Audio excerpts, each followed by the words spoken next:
할렐루야. 방금 불렀던 찬양 우리 한 번 더 합시다. 한 번 더.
예배 드리기 전에 우리 다 함께 기도하는 시간을 가집시다.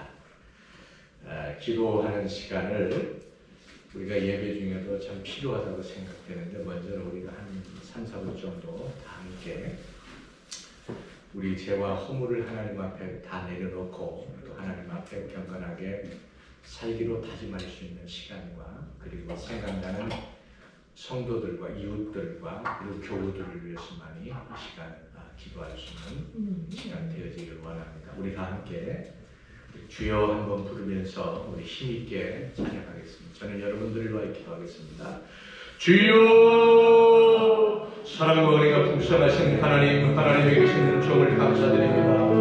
하나님의 귀한 자녀로 주 앞에 나와 주께 예배할 수 있는 은혜를 주시옵소서. 하나님 진실로 믿음으로 살아갈 수 있는 주님, 주 앞에 나와 우리 아버지 하나님께 이 시간 아버지 하나님 주님을 생각하며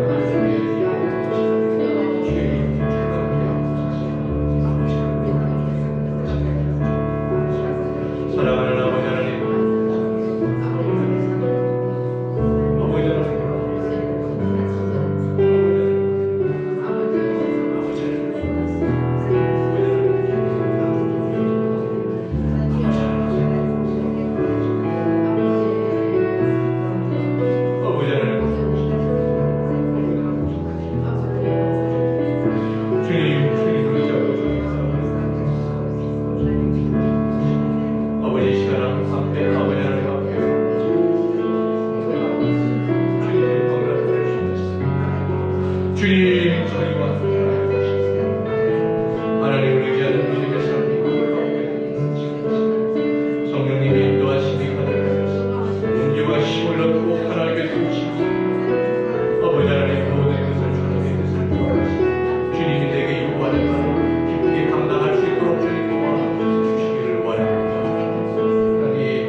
기쁨으로 여호와를 섬기며 노래하면서 그 앞에 나아갈지어다.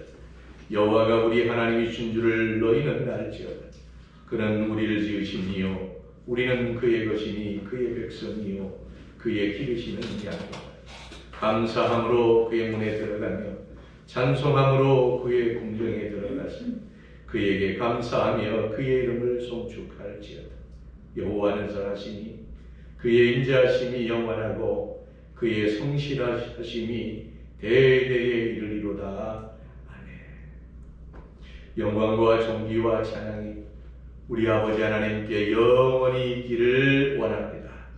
하나님을 송축하며 하나님의 귀한 자녀로 주님 앞에 기쁨의 예배를 드릴 수 있도록 주께 나왔음에 우리의 모습을 잠시 돌이켜보며 죄와 허물이 있음을 주 앞에 이 시간 회개하겠습니다.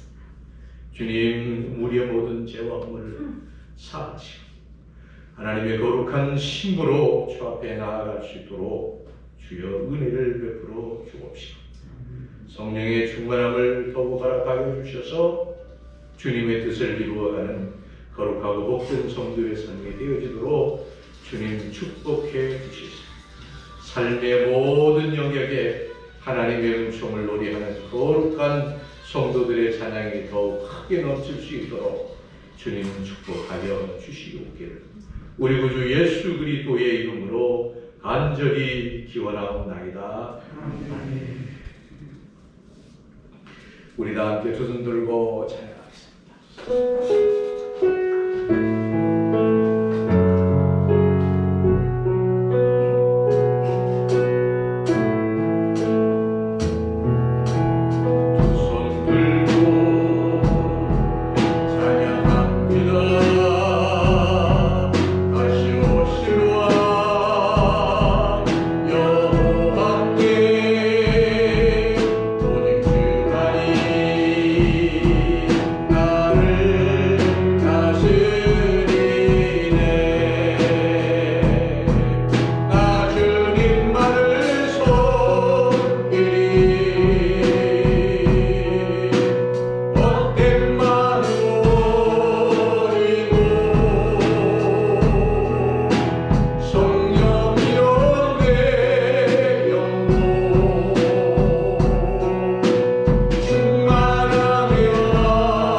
교동문 18번을 교독하겠습니다.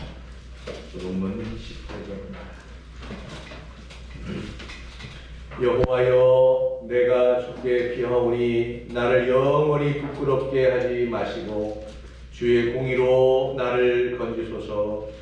내게 귀를 기울여 소리에 건지시고 내게 견고한 다리와 구원하는 산성이 되소서. 주는 나의 반석과 산성이시니 그러므로 주의 이름을 생각하셔서 나를 인도하시고 지도하소서. 그들이 나를 위하여 기민이 준 그물에서 빼내소서. 주는 나의 산성이시니라. 내가 나의 영을 주의 손에 부탁하나이다. 진리의 하나님 여호와여, 나를 속량하셨나이다. 내가 화나는 거짓을 충성하는 자들을 미워하고 여호와를 의지하나이다. 내가 주의 인자하심을 기뻐하며 즐거워할 것은 주께서 나의 고난을 보시고 환난 중에 있는 내 영혼을 아셨으며 나를 원수의 수중에 당기지 아니하셨고 내 발을 넓은 곳에 세우셨음이니이다. 아멘. 사도신경으로 신앙 고백합니다.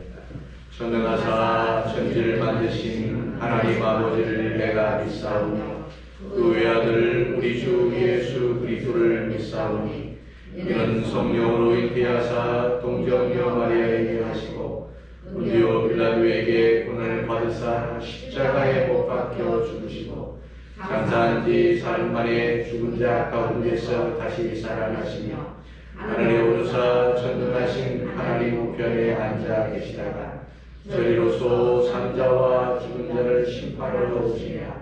성령을 믿사오며 거룩한 공예와 성도가 서로 교통하는 것, 죄를 사하여 주시는 것과 몸이 다시 사는 것과 영원히 사는 것을 믿사옵나이다. 아멘.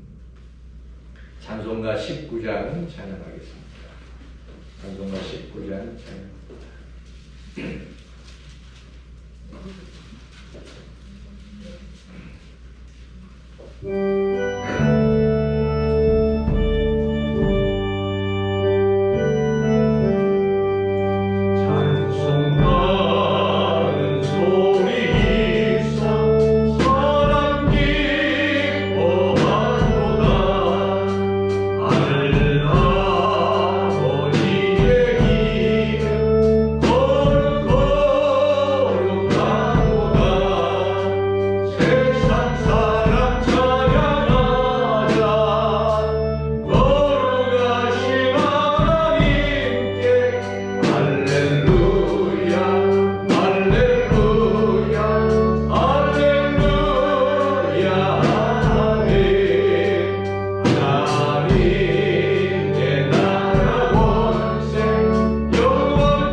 복의 근원이 되시는 거룩하신 아버지 하나님, 우리에게 이 복된 날을 허락하여 주심을 진심으로 감사드립니다.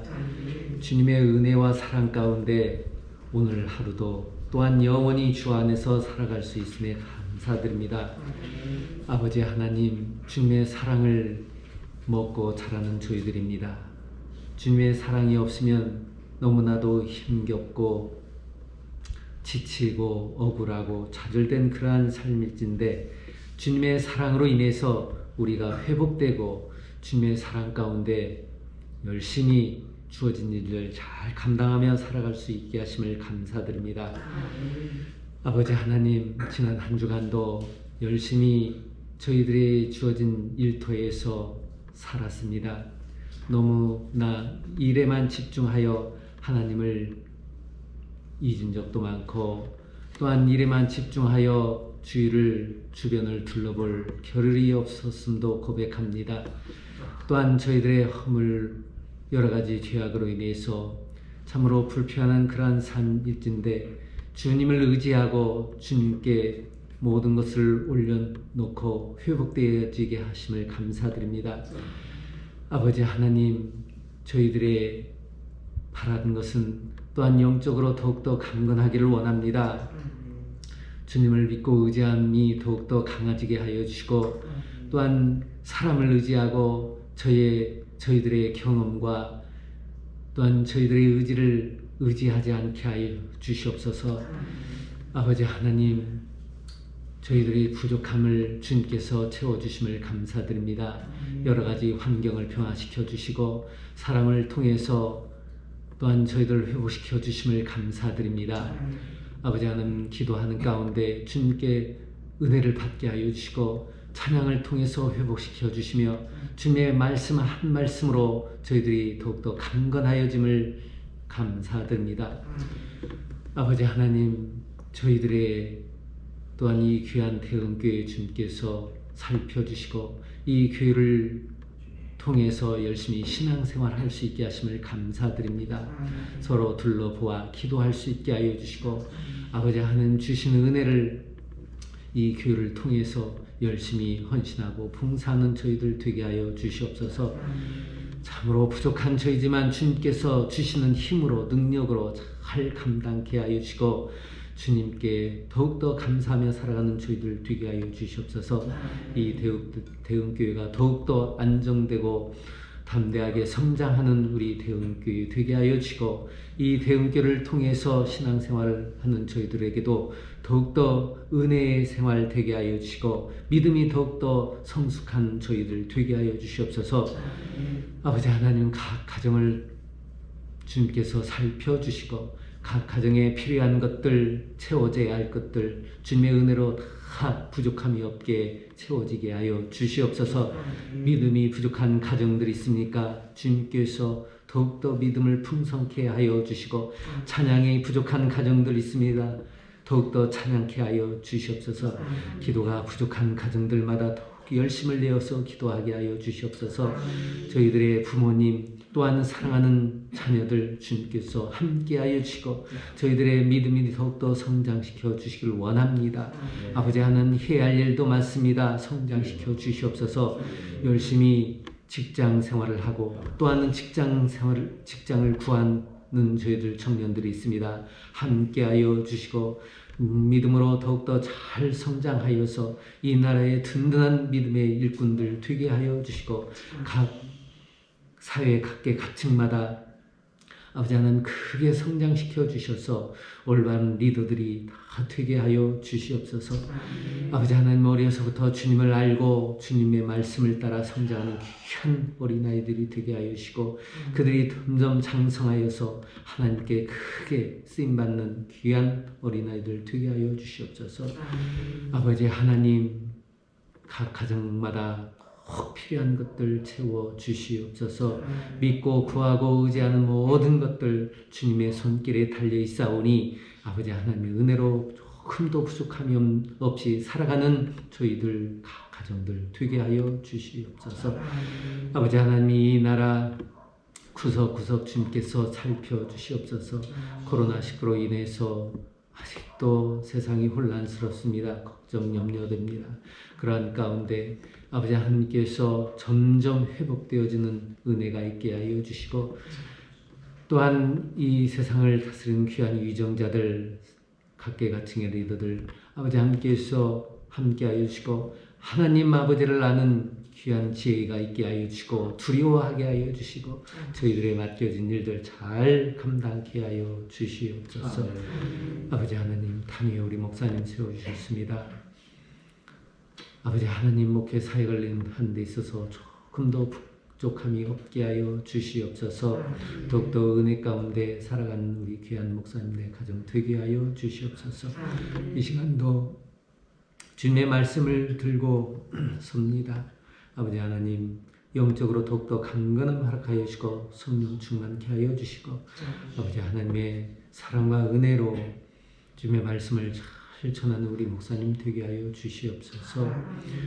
아버지 하나님 그 말씀을 들을 때 저희들 그 말씀으로 깨어지게 하시고 변화받게 하여 주시고 그 말씀을 통해서 또 한 주간 살아가는데 귀한 우리 영혼의 양식이 되게 하여 주시옵소서. 아버지 하나님 형편에 의해서 미쳐오지 못한 귀한 심령들이 있습니다.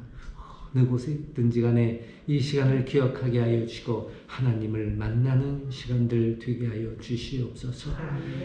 아버지 하나님 미처 구하지 못한 것들도 많이 있습니다. 아버지 하나님께서 시시때때로 저희들에게 필요한 것들 채워주시고 충족시켜 주시옵소서. 함께하여 주심을 감사하며 거룩하신 예수 그리스도의 이름으로 간절히 기도하옵나이다. 아멘.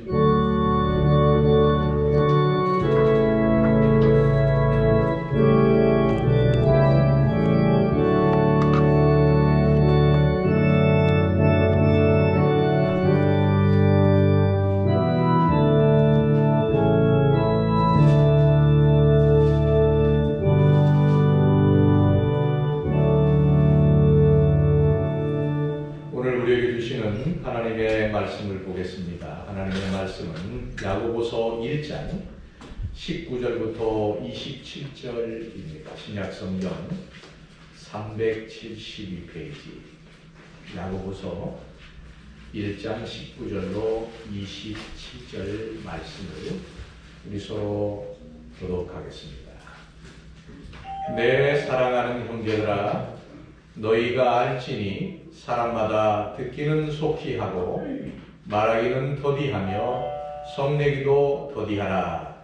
사람이 성내는 것이 하나님의 은혜를 주는 하나라. 그러므로 모든 더러운 것과 넘치는 악을 내버리고 너희 영혼을 능히 구원할 바 마음에 심어진 말씀을 온유함으로 받으라.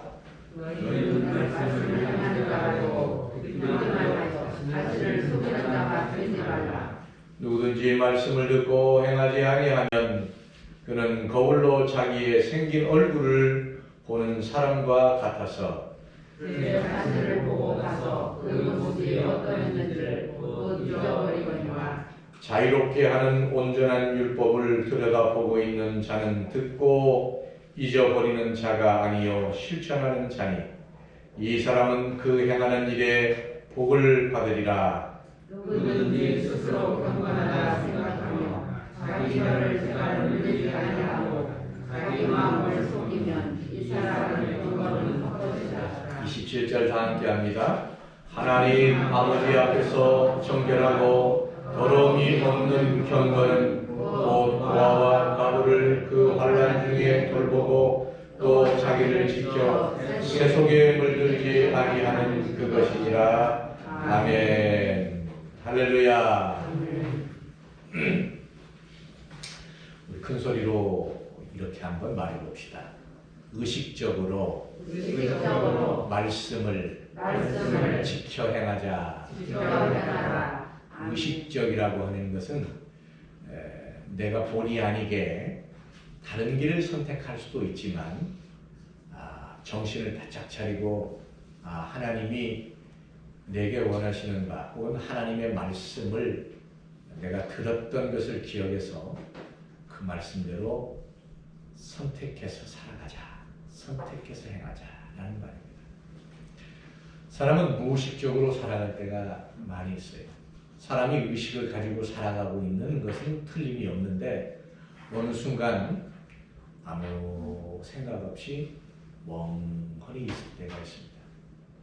그리고 멍하니 있는 것이 사람의 뇌를 잠시 쉬게 한다, 혹은 눈을 쉬게 한다, 혹은 몸을 쉬게 한다 라고 하는 그 의미로 봤을 때 가끔은 필요하다고도 그렇게 말을 합니다.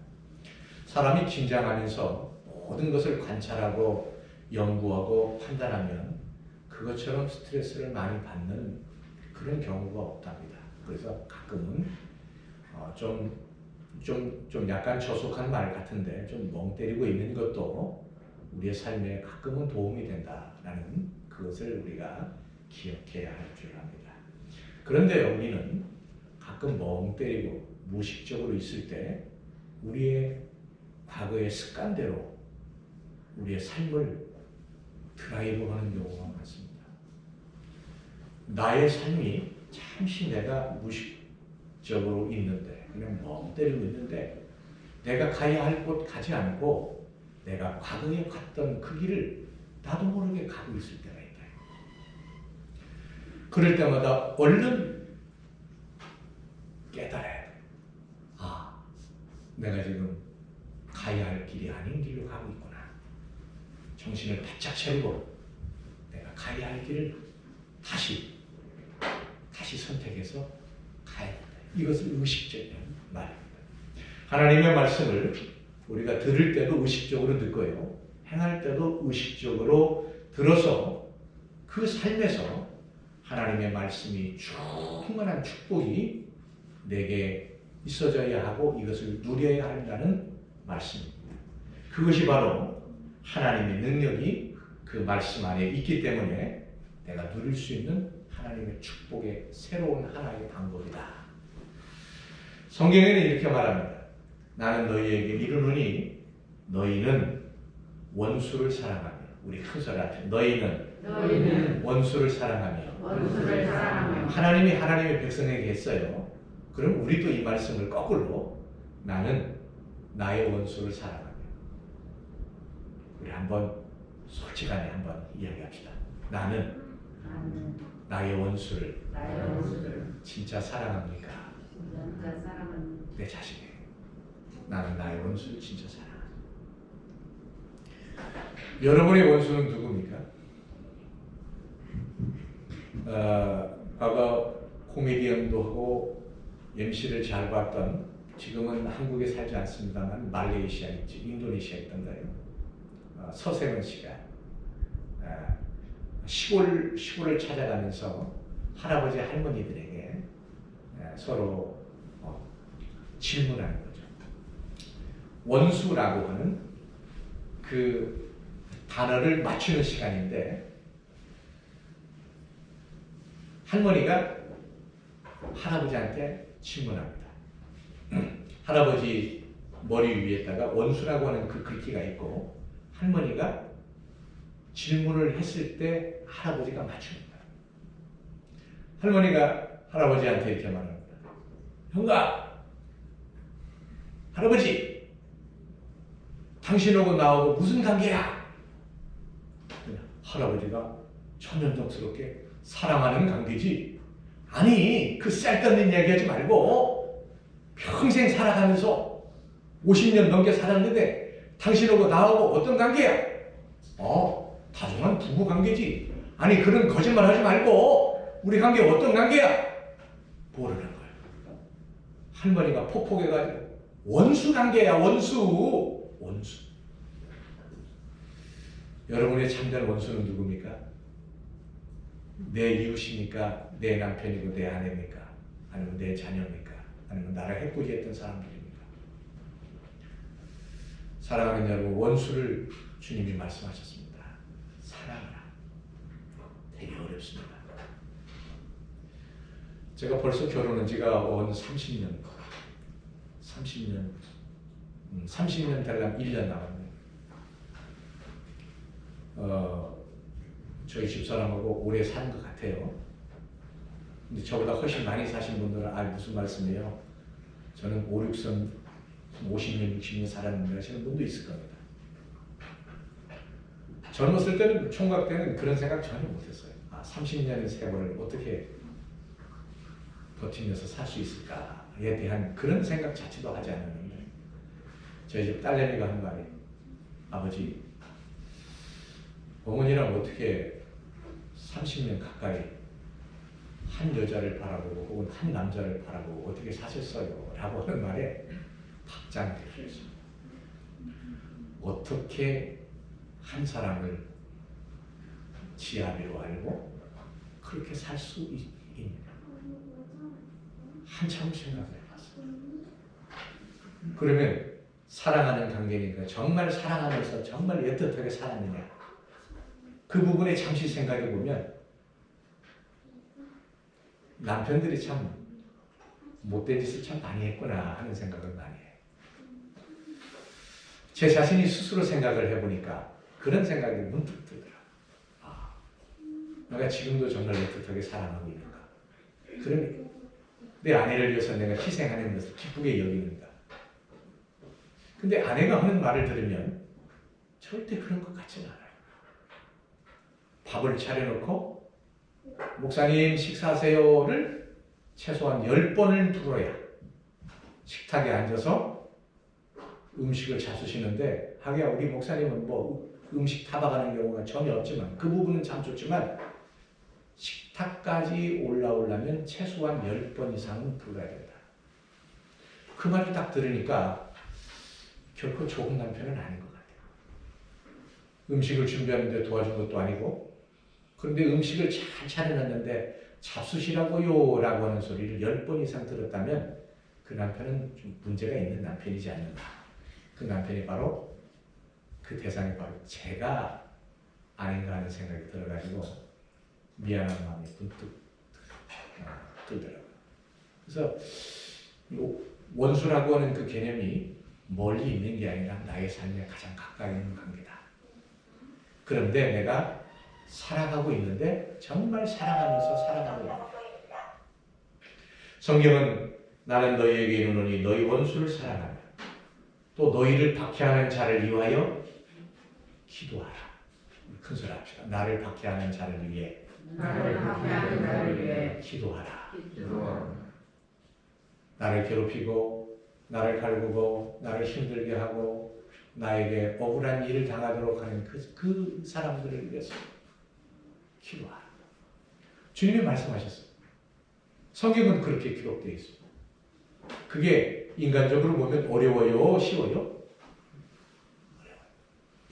맨손으로 아무 짐도 어깨짐에 등짐도 지지 않고 추운 겨울날 에베레스트 산을 정복하는 것처럼 힘든 게 바로 이 부분입니다. 그런데 인간적으로 봤을 때 그러는데 하나님 편에 봤을 때는 가능하다. 인간적으로는 맨몸으로 에베레스트 산 꼭대기를 추운 겨울에 올라간다는 것은 불가능한 거예요. 내 이웃을 내 몸같이 사랑을 하는 말도 마찬가지고 원수를 사랑하는 것도 마찬가지고 너희를 박해하는 자를 위하여 기도하라고 하는 것도 마찬가지고 육신적으로 생각하면 당연히 할 수가 없는 거예요.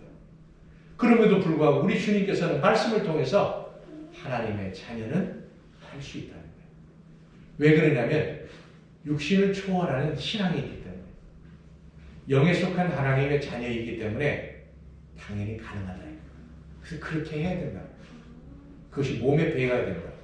우리 큰 소리 합시다. 몸에 배이면 잊지 않고 하게 됩니다. 몸에 배.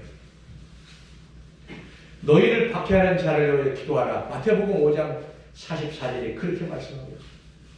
이 말씀은 여러분이 의식적으로 늘 실천에 가다 보면 무의식적인 그 상태에서도 할 수 있는 단계에 이르는다는 말씀이기도 합니다. 이것이 여러분의 매일의 삶의 행동이 되어질 수 있도록 여러분 힘써서 하시길 바랍니다. 자녀를 키워보시잖아요. 자녀를 키워보니까 자녀가 태어나면 얼마나 예쁜지, 성장하는 가정이 예쁜지 하면 그렇게 예쁠 수가 없어요. 근데 아이가 사회적인 경험도 하고 학교와 그리고 친구들의 공동체 울타리 속에서 뭔가를 배워오는데 가끔씩 부모가 깜짝깜짝 놀랄 일이 있어요. 저희 집 딸내미가 8살 때 학교에 갔더니 친구들이, 남자애들이 자연스럽게 하는 비속어를 아버지 앞에 하는 거예요. 아버지, 식사하셨죠? 음식이 참 존나 맛있어요. 존나 맛있다. 깜짝 놀랐어요. 식사를 하는데 아버지, 식사 맛있게 하셨죠? 아버지 음식이 참 존나 맛있어요. 이게 이 아이는 무슨 말인지 모르게 그냥 그 학교에서 남자아이, 여자아이들이 사용하는 말 자연스럽게 사용하는 말을 쓴 거예요. 저희는 깜짝 놀랐지만 표현을 하지 않고 그 말 어디서 배웠니? 어디서 사용하는 말이니? 그랬더니 학교에서 친구들이 다 쓰니까요. 그 말 안 쓰면요. 바보 천치 같아요. 그래서 그 말을 쓰는 거예요. 그 말에 대한 의미를 말해줬어요. 우리는 삶에 무의식적으로 그렇게 한다니까요. 우리가 무의식적으로 행했던 것을 우리도 모르게 툭 튀어나오는 거예요. 죄와 허물을 자연스럽게 만드는데 자연스럽게 그걸 선택하고 그 길로 가요. 하나님을 섬기지 않고 귀신을 섬겼던 사람들, 미신을 섬겼던 사람들이 하나님을 섬긴다라고 말하면서도 하나님을 미신 섬기듯이 무의식적으로. 근데 그것을 우리가 바꿔야 된다. 여러분의 매일의 행동이 늘 되실 수 있도록 하시기 바랍니다. 여러분이 무언가를 실천하기 시작하면 실수할 수가 있어요. 실수하지 않는 사람은 어디 있습니까? 완전하게 알았다 라고 해도 현장에 들어가면 실수하게 되어 있습니다. 그러나 글쎄 나는 시도해봤어. 다 시도했어. 그러니 나한테 강조하지 마. 하나님의 말씀대로 내가 살아가라고, 말씀 지켜 살아가라고 나 했어. 그만해 라고 말하는 사람도 있을 것입니다. 그러나 절대 포기하지 마시기 바랍니다. 이것은 여러분이 숙련될 때까지 포기해서는 안 될 부분입니다. 하나님의 말씀은 여러분의 삶에 대해서 걱정하지 말라고 분명히 말씀합니다. 다시 말해서 우리 하나님은 우리를 향하여 염려하지 말라. 내게 주어진 모든 일들에 대해서 걱정과 염려하지 말라. 우리 큰소리 합시다.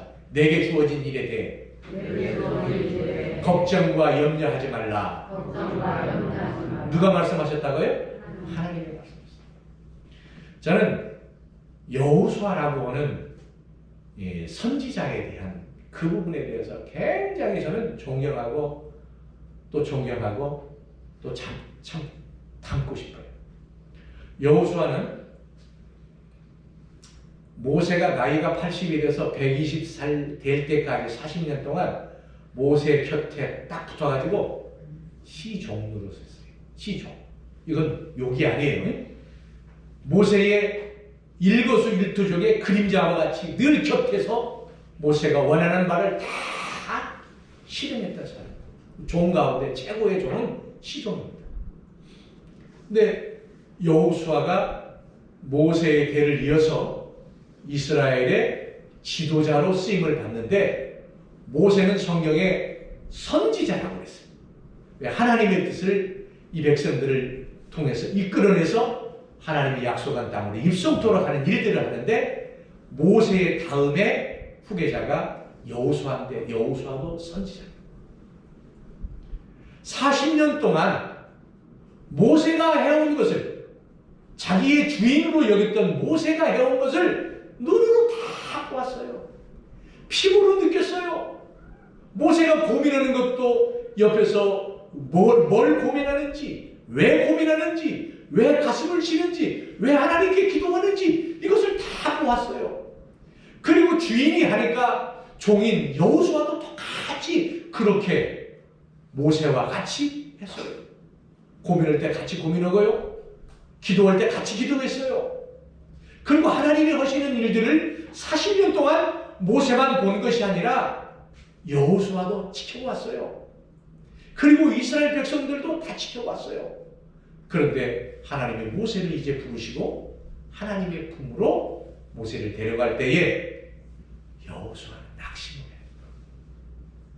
왜 낙심합니까?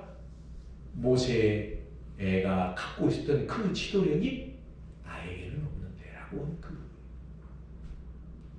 모세 곁에서 하나님이 하시는 것을 보았고 모세의 지시를 받아 여호수아는 일들을 잘 진행했던 사람이 여호수아인데 여호수아가 자질을 해요.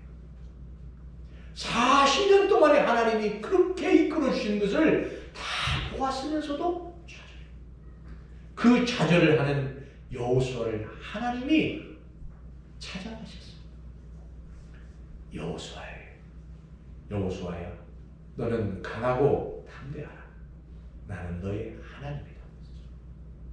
강하고 담대하라. 나는 너의 하나님이다. 내가 너와 함께 하실 것이다. 하나님이 그 말씀하셨어요. 그러니까 여호수아가 마음 한켠에 나의 주인이었던 모세에게 하셨던 하나님의 메시지를 자기도 들으니까 용기와 힘이 생기는 거예요. 용기와 힘이 없었던 사람은 아닙니다. 그런데 확실한 하나님의 음성을 듣고서 그가 하나님의 일들을 감당하는데 여호수아가 후계자가 돼서 고민이 될 만한 궁금한 그리고 헤쳐나가기에 어려운 그 상황 앞에 있을 때 여호수아 곁에 있던 무리들이 묻는 거예요. 여호수아 선지자여, 이 문제 어떻게 할 것입니까? 이 어려운 문제를 어떻게 풀 것입니까? 그랬더니 여호수아가 해답이 아닌 해답을 툭 던집니다.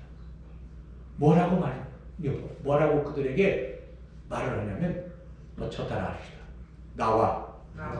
나와 나의 가족은 여호와를 섬기겠다.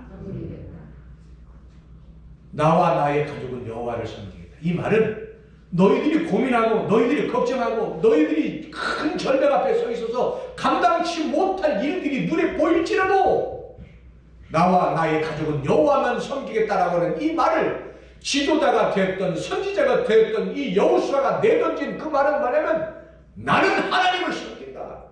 나는 하나님의 백성이다. 나는 하나님의 뜻을 행하겠다. 하나님의 말씀을 준행하겠다. 이 말이에요. 그 말을 앞에 그 누구도 반감을 쓰는 사람이 한 사람도 없었습니다. 사랑하는 여러분, 여러분과 여러분의 가족이 다 여호와 하나님을 섬기는 여호수아의 고백이 넘치시기를 주님의 이름으로 축원합니다. 아멘. 절대로 우리 하나님은 우리에게 절대로 염려하지 말라고 했어요. 근심도 하지 말라고 했어요. 그저 우리는 말씀에 따라서 순종하고 행하라고 하겠어요. 자, 여러분이 숙련될 때까지 항상 그렇게 부족함에 대한 두려움으로 삶의 평범한 일에 대해서 걱정도 하지 말라고 했어요. 주님께 다 맡기라고 했어요. 너는 내게 부르시라. 나는 너에게 응답하겠고 네가 알지도 못하는 크고 비밀한 일들을 내가 너희에게 보이리라.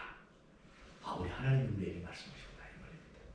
그러니까 우리는 그저 주님께 오히려 기도하고 오히려 간구하고 오히려 감사하며 하나님께서 나에게 여러분에게 요청하는 것을 우리가 지켜서 꿋꿋이 나아가면서 믿음으로 하나님 앞에 보이자고요.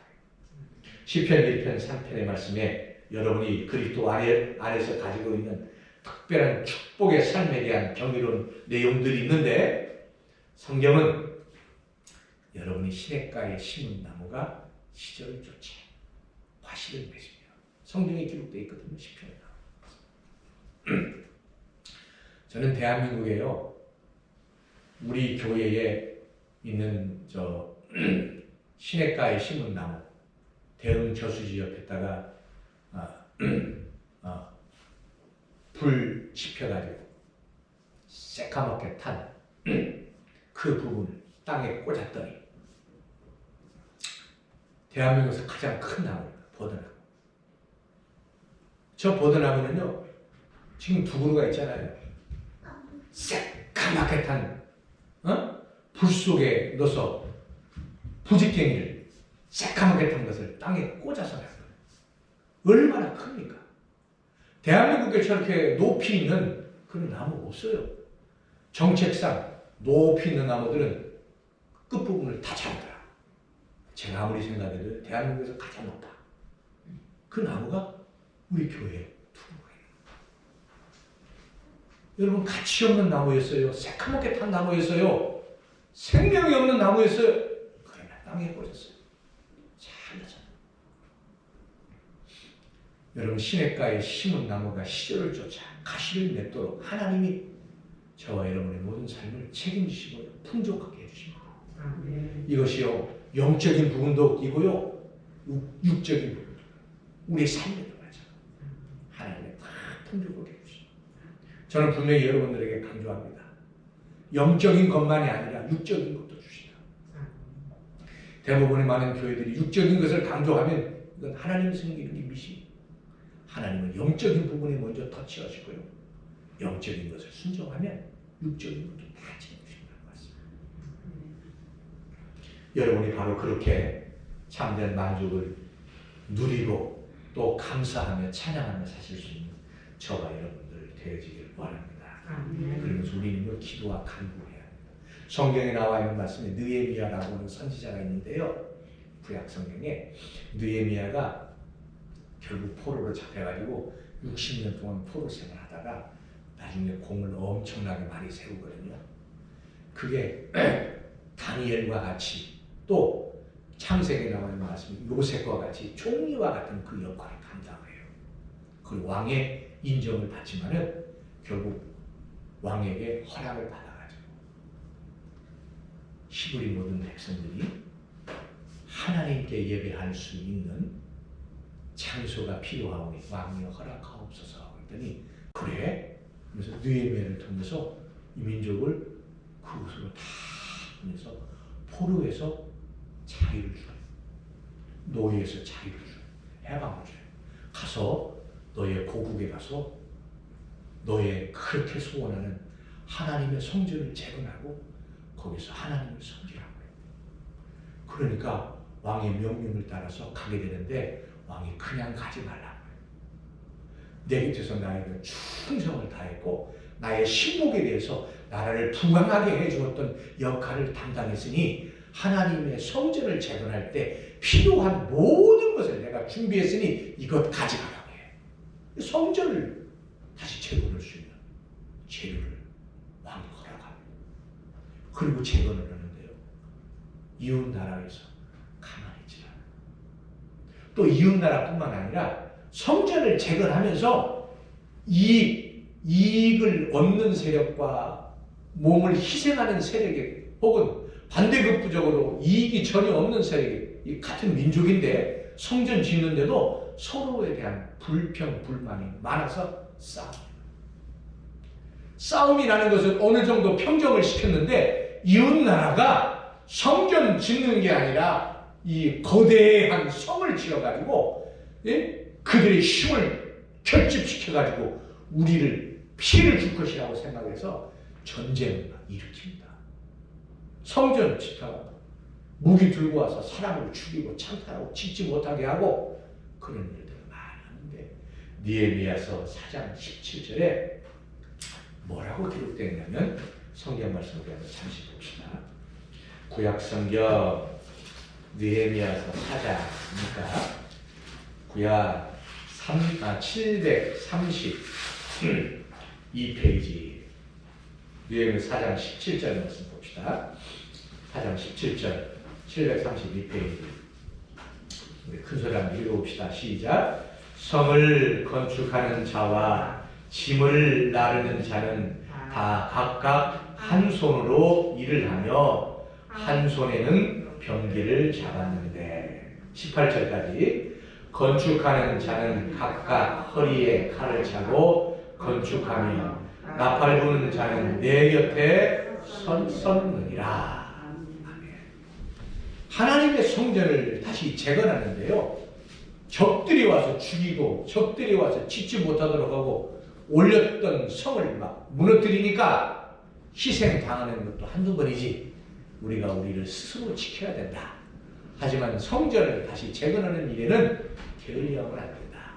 옆구리에 칼을 차고 또 때로는 활을 또 차고 또 나팔수가 있어 적들이 오면 나팔을 불어서 경계토록 하다가 성을 짓다가 그들과 대적해서 싸워서 이겨야 된다. 이것이 성경에 또 느헤미야 4장 14절에요. 4장 14절에 뭐라고 기록되냐면 우리 한번 다시 한번 읽어봅시다. 느헤미야 4장 14절에 말씀. 내가 시작.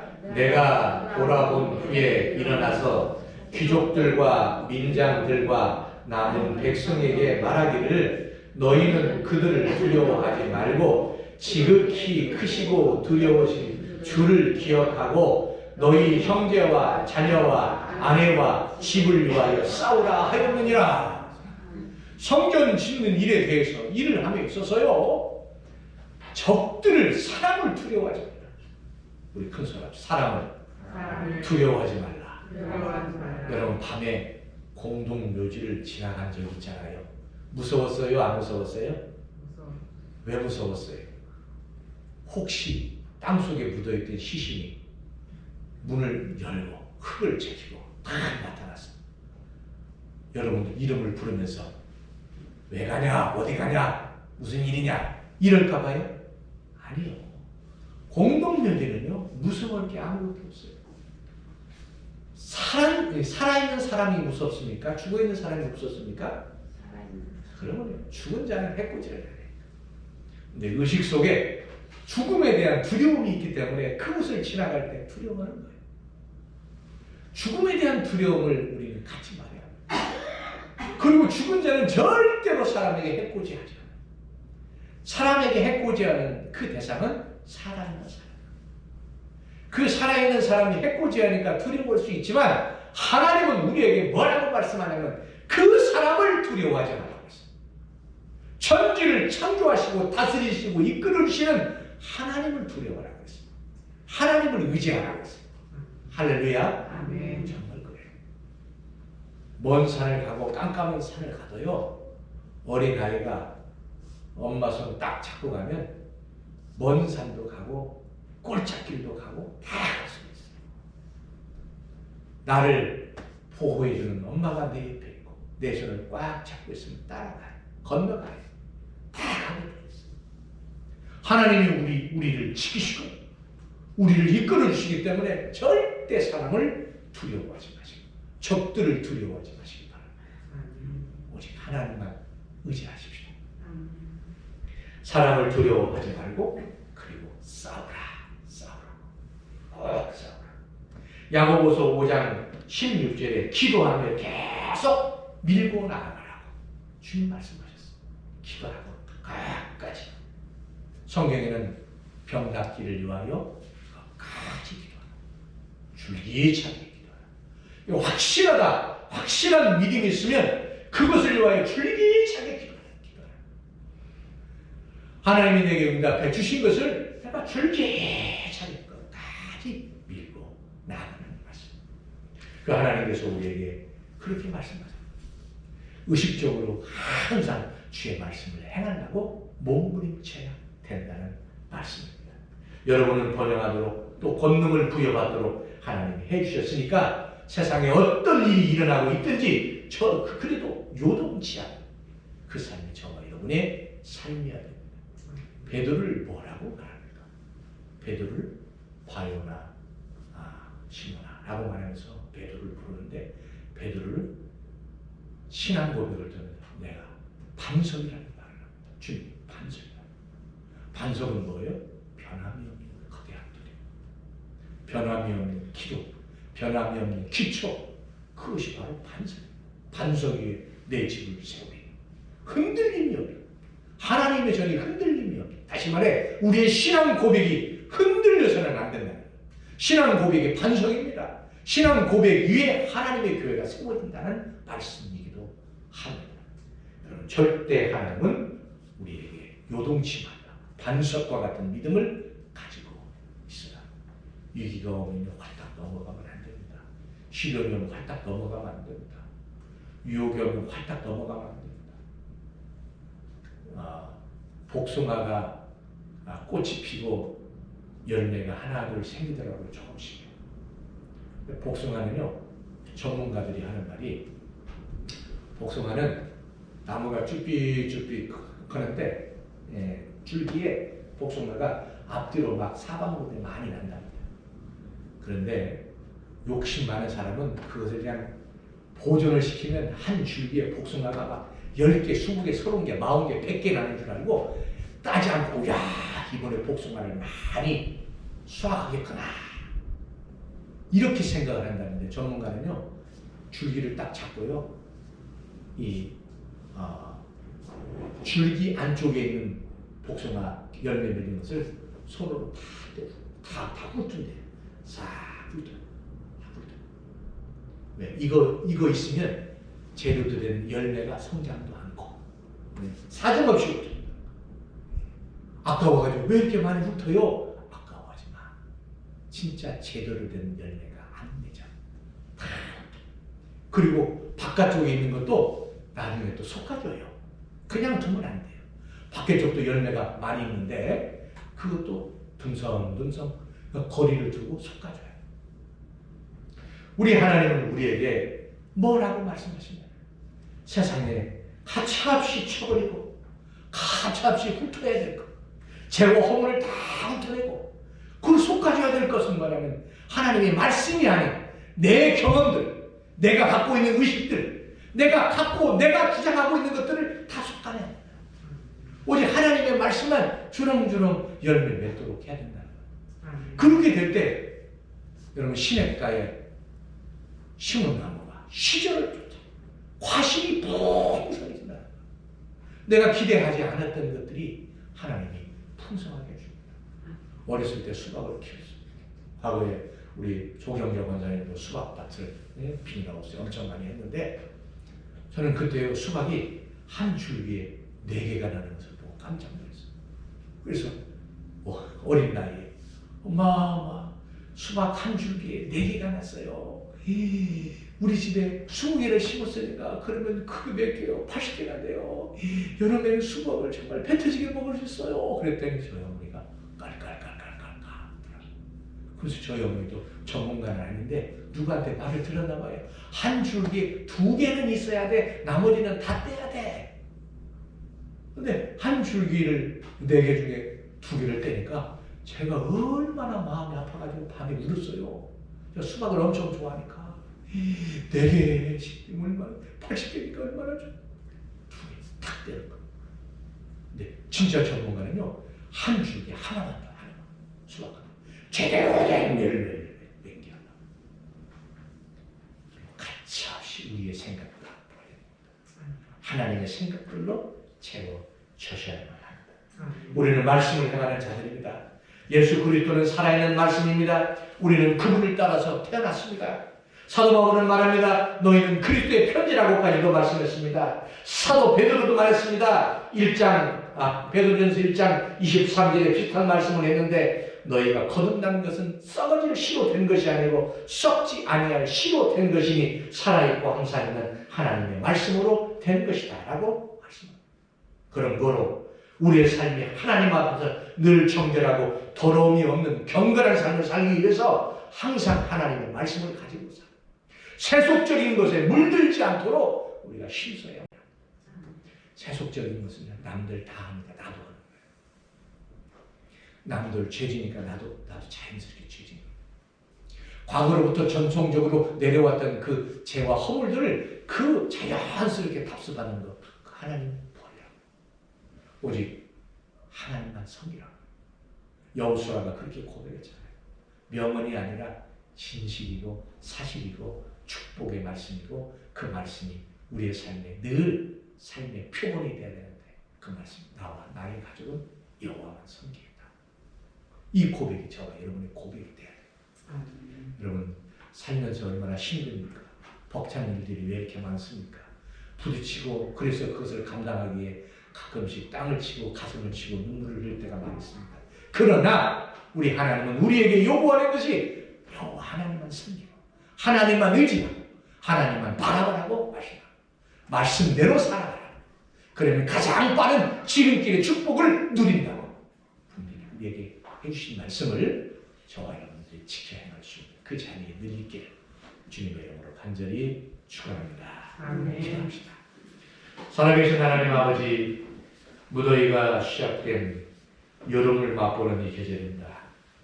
그리고 가장적으로도 바쁠 5월의 첫 주 예배를 하나님 앞에 드리면서 잠깐 우리는 하나님의 말씀에 깊이 묵상을 해봅니다. 내가 의식적으로 행하는 것이 하나님의 말씀인가? 내가 의식적으로 행하는 것이 우리의 삶의 불경건한가? 죄와 허물인가? 하나님 5월을 맞이한 저희들에게 귀한 말씀을 주셨습니다. 내가 의식적으로 항상 주의 말씀을 따라 행해야겠다. 주의 말씀을 지켜야겠다. 주님의 말씀을 나의 삶의 표본이 되도록 하고 그것이 내가 가야 할 길이다. 내가 선택해야 할 최고의 선택지다. 라고 하는 것을 늘 저희들이 몸소 체험하게 하옵소서. 언제든지 어느 상황이든지 주님의 영광을 드러낼 수 있는 그 자리에 저희들이 늘 있어 영적으로도 건강하고 육적으로도 건강하고 또 삶의 터전이 복을 받는 사랑하는 온 성도들이 다 되어지도록 주여 저희를 축복하여 주시옵소서. 예수 그리스도의 이름으로 간절히 기도 올려옵나이다. 아멘.